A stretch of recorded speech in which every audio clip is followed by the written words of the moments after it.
আসলে আমরা প্রত্যেকটা ধর্মের মানুষ বিশ্বাস করে থাকি মৃত্যুর পর আলাদা এক জগৎ আছে। পৃথিবীতে বেঁচে থাকা অবস্থায় আমরা যদি ভালো কাজ করে থাকি তাহলে সেখানে স্বর্গ, আর খারাপ কাজ করে থাকলে নরকে যেতে হবে, যেখানে খুবই ভয়ঙ্কর শাস্তি দেওয়া হয়। তবে মানুষের করা পাপ যদি পৃথিবীতে ক্ষমা করে দেওয়া হয় তাহলে সেটার কোনো শাস্তি হবে না। যাই হোক, এই মুভিটা দেখার পর তোমার সম্পূর্ণ চিন্তাভাবনা একদম পাল্টে যাবে। মুভিটার নাম অ্যালং উইথ দ্য গড। তো চলো আর কথা না বাড়িয়ে মুভির এক্সপ্লেনটা শুরু করা যাক। মুভির শুরুতে আমরা কিমকে দেখতে পাই। কিম ফায়ার ব্রিগেডে কাজ করত। মূলত কিমের কাজ হলো আগুন লেগে যাওয়ার সময় বিপদের হাত থেকে মানুষকে বাঁচানো। একদিন কিম ডিউটির সময় বাচ্চাদের বাঁচাতে গিয়ে মারা যায়। চোখ খুলতেই দেখে সে মাটিতে পড়ে রয়েছে। কিম বুঝতে পারে না সে মারা গিয়েছে। কেউ তার কথা শুনতে বা কেউ তাকে দেখতেও পাচ্ছে না। তখন সেখানে পরকাল থেকে দুজন গ্রিম রিপার বা দূত আসে। মেয়েটার নাম লিডক আর ছেলেটার নাম হনমার্ক। লিডক কিমকে বলে, তুমি একজন প্যারাগন সোল, আমরা তোমাকে বিচারের জন্য পরকালে নিয়ে যেতে এসেছি। আসলে প্যারাগন সোল হলো যারা পৃথিবীতে ভালো কাজ করে, অর্থাৎ পৃথিবীতে কোনো খারাপ কাজ করেনি। তারা কিমকে আরও বলে, তোমাকে 49 দিনের মধ্যে 7টা ট্রায়াল দিতে হবে। যদি তুমি ট্রায়ালে পাশ করো তাহলে তোমার পুনর্জন্ম হবে, আর যদি ট্রায়ালে পাশ করতে না পারো তাহলে তোমাকে নরকে পাঠানো হবে। কিম তাদের কথা শুনে প্রচণ্ড ভয় পেয়ে যায় আর বলে, আমি 15 বছর ধরে মায়ের সঙ্গে দেখা করিনি, আমি মায়ের সঙ্গে দেখা করতে চাই। কিন্তু গিম রিপাররা কিমের কোনো কথাই শোনে না, বরং তাকে ট্রায়ালের জন্য পরকালে নিয়ে যায়। পরকালে আমরা অনেক মানুষকে দেখতে পাই। এখানে ক্যাপ্টেন কিমকে ওয়েলকাম জানায় আর হিল অফ মার্ডারে বিচারের জন্য নিয়ে যায়। তবে এখানকার পরিবেশ খুবই ভয়ঙ্কর, একদম নরকের মতো। চারিদিকে শুধু জ্বলন্ত আগুনের লাভা, আর এই আগুনে খারাপ আত্মাদের ফেলে শাস্তি দেওয়া হয়েছে। কিম সব দেখে প্রচণ্ড ঘাবড়ে যায়। যাই হোক, কিমকে হিল অফ মার্ডারের দেবতার সামনে পেশ করা হয়। মানে কেউ যদি মার্ডার করে থাকে অথবা জেনে বুঝে কোনো মার্ডারের সঙ্গে জড়িত থাকে তাহলে তার বিচার এখানে করা হয়। কোর্টে প্রমাণিত হয় কিমের সময় থাকা সত্ত্বেও তার সহকর্মী বন্ধুকে না বাঁচানোর জন্য তাকে খুনি হিসাবে ধরা হয়, এবং তার জন্য কিমকে 5 বছরের জন্য আগুনের লাভায় ফেলে দেওয়ার শাস্তি দাবি করা হয়। কিন্তু ক্যাপ্টেন কর্মের আয়নায় দেখায় সেই সহকর্মীর বদলে কিম সেদিন 8 জন সাধারণ মানুষকে বাঁচিয়েছিল।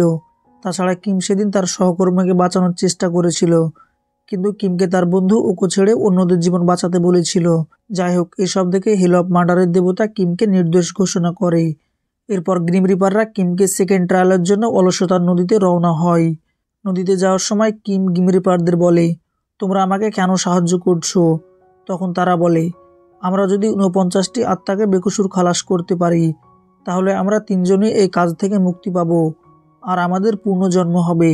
আর তোমাকে সিলেক্ট করার কারণ হচ্ছে আমাদের আশা রয়েছে তুমি পৃথিবীতে অনেক ভালো কাজ করেছো, আর তুমি হলে আমাদের 48 নম্বর আত্মা। এসব কথা শুনে কিম নদীর দিকে তাকিয়ে থাকে। তখন এক আজব ধরনের মাছ এসে কিমকে অ্যাটাক করে দেয়।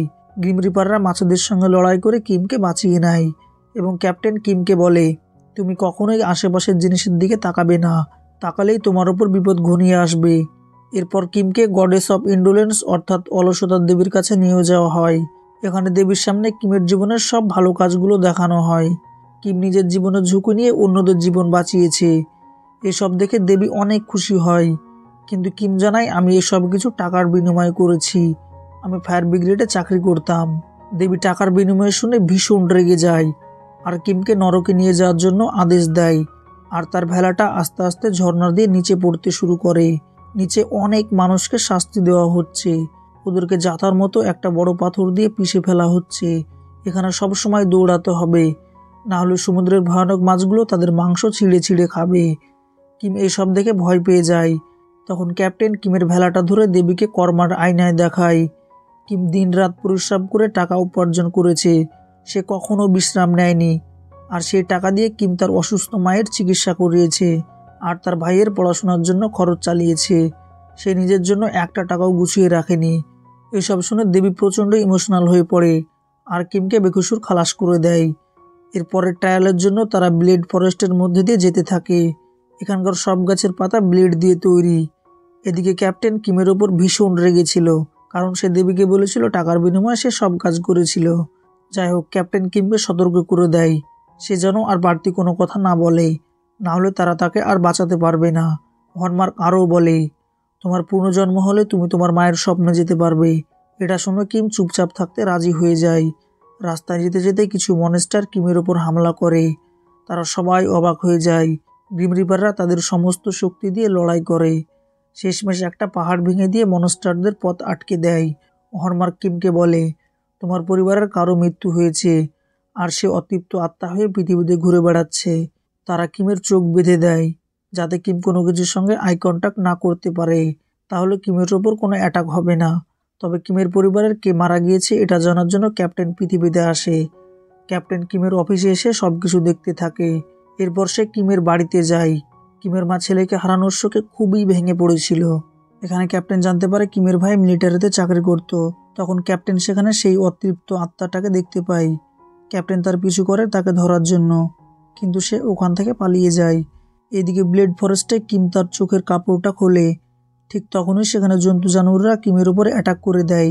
তখন সেখানে আফটার লাইফের রাজা গড ইমোরা নিজে ওখানে আসে। জন্তু জানোয়ারেরা গড ইমোরাকে দেখে ছুটে পালিয়ে যায়। গড ইমোরা লিডককে বলে, ক্যাপ্টেন যেন তাড়াতাড়ি পৃথিবীতে সেই অতৃপ্ত আত্মাকে ধ্বংস করে দেয়, নয়তো সে নিজেই ওখানে যাবে। এরপর কিমকে হেল অফ ডিসিপ্টে নিয়ে যাওয়া হয়। এখানে প্রতারণার বিচার করা হয়। কিমের উপর অভিযোগ ওঠে কিম তার বন্ধুর মেয়েকে অনেকগুলো মিথ্যা চিঠি লিখেছে তার বাবা সেজে। মেয়েটিকে মিথ্যা আশা দিয়ে তার সঙ্গে প্রতারণা করেছে। পড়ালেখা শেষ করার পর মেয়েটি যখন জানতে পারে তার বাবা বেঁচে নেই, সে অনেক কষ্ট পেয়েছিল। এছাড়াও কিম তার মাকে মিথ্যা চিঠি লিখত। সে অনেক ভালো কাজ করত। সে বিয়ে করেছে, তার একটা ছেলেও রয়েছে। সে সুখে শান্তিতে সংসার করছে। এসব মিথ্যা কথা বলার জন্য কিমের জিভ কেটে ফেলার শাস্তি দেওয়া হয়। তখন লিডক গডকে বলে, কিমের বন্ধুর মেয়ে যদি আগে থেকেই জানতে পারতো তার বাবা বেঁচে নেই, তাহলে সে অনেক কষ্ট পেত, এমনকি ডিপ্রেশনে চলে যেত। কিমের চিঠির কারণেই কিন্তু মেয়েটা আজ নিজেকে সামলাতে পেরেছে এবং ভালোভাবে পড়াশোনা করার পর তার জীবন এখন অনেক সুন্দর হয়েছে। বড় হয়ে জানার পর সে কষ্ট পেয়েছে ঠিকই, কিন্তু নিজেকে সামলে নিতে পেরেছে। ওদিকে কিমের মাও খুব অসুস্থ ছিল, তাই কিম তার মাকে সান্ত্বনা দেওয়ার জন্য চিঠিতে লিখত সে খুব ভালো কাজ করেছে। মানে কিম মিথ্যা কথা বলেছে সেটা কিন্তু সবার ভালোর জন্য, যার জন্য কিমের মাও অসুস্থতা কাটিয়ে সুস্থ হয়ে ওঠে। এসব শুনে গড কিমকে নির্দোষ ঘোষণা করে। অন্যদিকে ক্যাপ্টেন মিলিটারি অফিসে যায়। সেখানে ক্যাপ্টেন জানতে পারে কিমের ভাই অনেক দিন ধরে নিখোঁজ। তারপর সে কিমের ভাই সুহংয়ের অতীতের কিছু ঘটনা দেখতে থাকে। সে দেখতে থাকে এক রাত্রে সুহং আর তার বন্ধু কথা বলছিল। তারা কথা বলতে বলতে বন্দুক ঠিক করতে গিয়ে ভুলবশত একটা গুলি সুহংয়ের গায়ে লেগে যায়। এতে সে আহত হয়ে পড়ে, যার কারণে সুহংয়ের বন্ধু অনেক ভয় পেয়ে যায়। তখন সুহংয়ের বন্ধু তার সিনিয়র অফিসারকে ডাকে, কিন্তু সিনিয়র অফিসার বলে সুহংকে যদি তারা হসপিটালে নিয়ে যায় তাহলে তাদের চাকরি থেকে সাসপেন্ড করা হবে, কারণ গুলিটা কে করেছে সেটার কৈফিয়ত তাদের দিতে হবে। তাই সত্যটাকে ঢাকার জন্য তারা সুহংকে মাটি চাপা দিয়ে দেয় আর তার মাকে বলে সে মিলিটারি ছেড়ে পালিয়ে গিয়েছে। তখন থেকেই সুহংয়ের আত্মা তার বন্ধুকে মারার জন্য খুঁজে বেড়াচ্ছে। এরপর ক্যাপ্টেন পরলোকে যোগাযোগ করে। ক্যাপ্টেন কিমকে বলে তার মা সুস্থ আছে। এটা শুনে কিম অনেক খুশি হয়। এরপর কিম জিজ্ঞেস করে তার ভাই সুহং ঠিক আছে কি। ক্যাপ্টেন বলে, হ্যাঁ, তোমার ভাই মিলিটারিতে চাকরি করছে। এটা শুনে কিম খুশিতে একদম আত্মহারা হয়ে ওঠে। ক্যাপ্টেন হনমার্ক আর লিডককে জানায় কিমের ভাই সুহং মারা গিয়েছে আর তার আত্মাই পৃথিবীতে ঘুরে বেড়াচ্ছে। এই বলে ক্যাপ্টেন যোগাযোগ বিচ্ছিন্ন করে। এরপর হনমার্ক আর লিডক কিমকে নিয়ে দুই বরফের পাহাড়ের মাঝখান দিয়ে এগিয়ে যেতে শুরু করে। হঠাৎ পিছন দিকের বরফের পাহাড়গুলো ভাঙতে শুরু করে। গ্রিম রিপাররা কিমকে নিয়ে দ্রুত সেখান থেকে চলে আসে ইনজাস্টিক হেলে। এটা হলো সেই নরক যেখানে মানুষের করা পাপের শাস্তি হিসাবে তাদের বরফের মধ্যে জমিয়ে রাখা হয় অনন্তকালের জন্য। কেবিল গাড়ে চড়ে তারা যখন পার হচ্ছিল, কিম গ্রিম রিপারদের বলে, আমার ভাই ছোটবেলায় এইরকম কেবিল গাড়ে চড়তে চেয়েছিল, কিন্তু আমি তাকে অনেক বকাঝকা করেছিলাম। তখন লিডক বলে, গ্রিম রিপারদের কোনো স্মৃতি থাকে না। আরও অনেক কথা বলতে বলতে হনমার্ক কিমকে বলে দেয় তার ভাই মারা গিয়েছে আর তার আত্মাই পৃথিবীতে ঘুরে বেড়াচ্ছে। হয়তো তার আত্মাকে পৃথিবীতেই ধ্বংস করা হবে, কখনো সে পরকালে আসতেই পারবে না। এটা শুনে কিম অবাক হয়ে যায়। তখনই কেবিল গার্ড ছিঁড়ে যায় আর গ্রিম রিপাররা পড়ে যেতে থাকে। যেহেতু কিম ফায়ার ব্রিগেডার ছিল তাই তাদেরকে বাঁচিয়ে নেয়।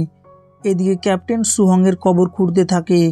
ঠিক তখন সেখানে হনমার্ক আসে আর ক্যাপ্টেনকে বলতে থাকে, তুমি কেন এই আত্মাকে ধ্বংস না করে এইভাবে সময় নষ্ট করছো। ক্যাপ্টেন বলে, সুহংয়ের মা কখনোই জানতে পারবে না তার ছেলে বেঁচে আছে না মারা গিয়েছে, তাই সে সুহংয়ের লাশটা তার মায়ের কাছে পৌঁছে দিবে। কিন্তু হনমার্ক তার বিরোধিতা করে। তারা দুজনে কিছুক্ষণ লড়াই করে। সুযোগ বুঝে ক্যাপ্টেন ওখান থেকে পালিয়ে যায়। এরপর ক্যাপ্টেন সুহংয়ের আত্মাকে ধরে বলে, তুমি কেন প্রতিশোধ নিতে চাইছো? তোমার জন্য পরকালে তোমার ভাইয়ের অনেক বিপদ হচ্ছে। তখন সুহং ক্যাপ্টেনকে বলে, যখন ওরা আমাকে মাটিতে পুঁতে দিচ্ছিল তখন আমি জীবিত ছিলাম, ওরা আমাকে তাও কবর দিয়ে দিয়েছিল। এটা শুনে ক্যাপ্টেন অবাক হয়ে যায় আর তার নিজের পুরনো কিছু স্মৃতি মনে করে। এরই মাঝে সুহংয়ের আত্মা ওখান থেকে পালিয়ে যায় আর তার খুনি বন্ধুকে মারতে যায়। যাই হোক, সুহংকে তার যে বন্ধু গুলি করেছিল সে তার সিনিয়র অফিসারকে সবকিছু খুলে বলে এবং নিজের শাস্তি চায়। এটা দেখে সুহংয়ের আত্মা শান্ত হয়ে যায়। তারপর সুহংয়ের বন্ধু তার মায়ের কাছে যায় আর সব সত্যিটা বলে আর একটা ম্যাপ দিয়ে তার লাশটা কোথায় আছে বলে দেয়। এদিকে ক্যাপ্টেন পরলোকের দেশে এসে হনমার্ক ও লিডককে বলে কিম 15 বছর ধরে তার বাড়িতে একবারের জন্য যায়নি। হনমার্ক ক্যাপ্টেনকে সুহংয়ের আত্মাকে খুব দ্রুতই ধ্বংস করতে বলে, নয়তো তাদের পুনর্জন্ম হবে না। এটা শুনে কিম ক্যাপ্টেনের হাত পা ধরে প্রচুর কান্না করে আর তার ভাইকে পরকালে আসার সুযোগ করে দিতে বলে। এরপর ক্যাপ্টেন আবার পৃথিবীতে আসে। হনমার্ক আর লিডক কিমকে পরের ট্রায়ালের জন্য ভায়োলেন্ট সেলে নিয়ে যেতে থাকে। এখানে বিশাল এক বড় গর্তের মধ্যে তারা ঝাঁপ দেয়।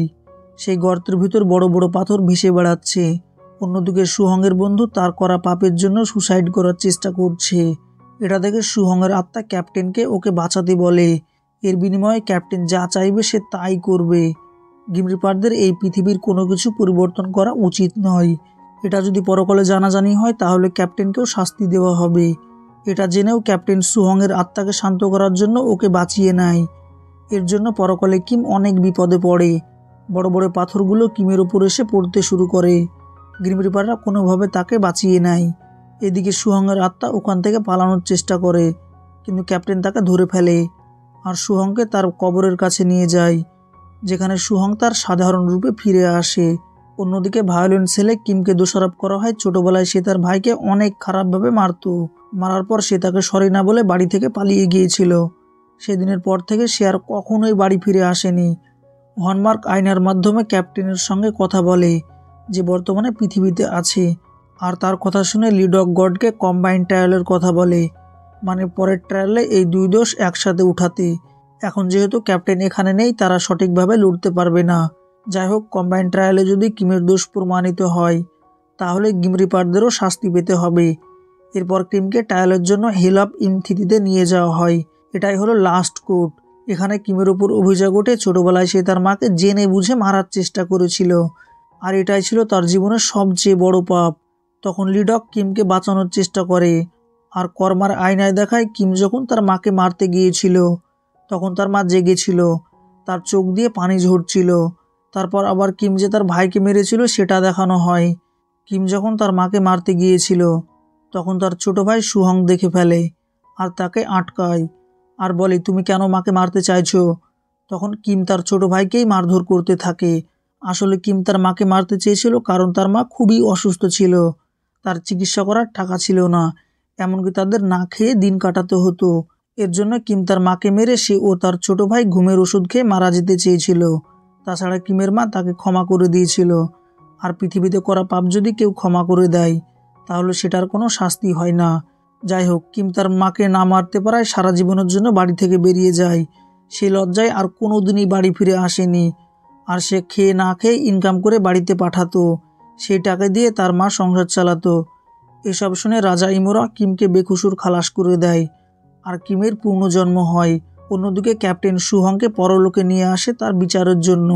আর এখানেই মুভিটা শেষ হয়ে যায়। তো এই ছিল আজকের মুভির কাহিনী। ভিডিওটা কেমন লাগলো অবশ্যই কমেন্ট করে জানাও।